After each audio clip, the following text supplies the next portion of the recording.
Let's see this question.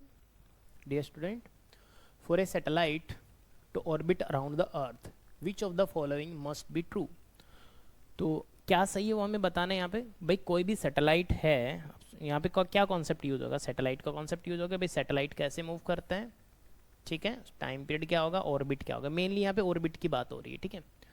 तो ये अर्थ है, अर्थ में जो सैटेलाइट होगा, ओके, तो सैटेलाइट ऑर्बिट की हम बात कर रहे हैं यहाँ पे, सैटेलाइट ऑर्बिट। तो सैटेलाइट का ऑर्बिट कैसा कैसा हो सकता है, इस पे हम बात करेंगे। तो पहले it must be about the equator at some time. तो देखिए कोई भी आप ऑर्बिट ड्रॉ करो, वो ऑर्बिट का सेंटर हमेशा अर्थ का सेंटर तो होना ही चाहिए। तो मैं यहाँ पे चलो अर्थ ड्रॉ कर ले रहा हूँ, ये अर्थ है अपने पास। इसके नंबर ऑफ पॉसिबल ऑर्बिट्स हो सकते हैं।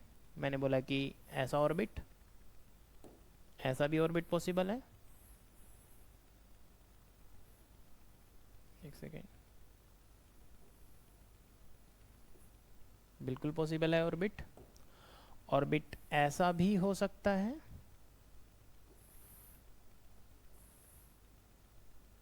ठीक है। मतलब ये जितने भी ऑर्बिट मैंने यहाँ पे ड्रॉ किए, ऑल ऑर्बिट्स आर पॉसिबल, ठीक है।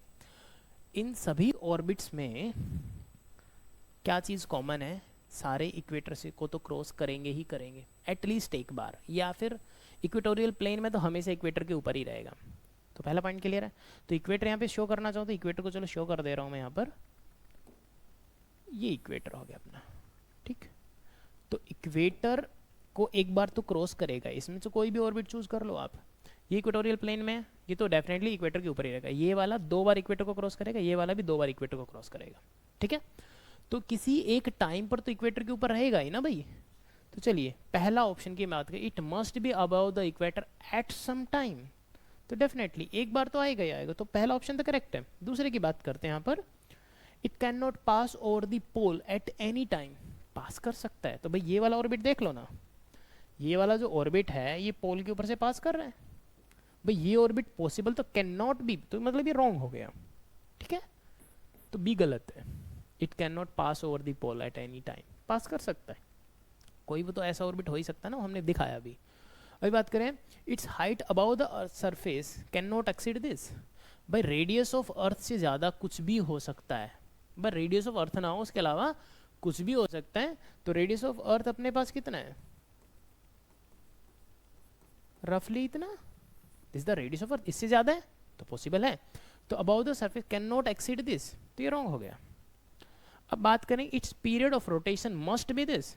तो हम पीरियड ऑफ रोटेशन कैलकुलेट कर लेते हैं यदि उसका ऑर्बिट रेडियस अर्थ की रेडियस के बराबर है, तो उसके अकॉर्डिंग अभी फिर हम डिसाइड कर पाएंगे पॉसिबल है कि नहीं है।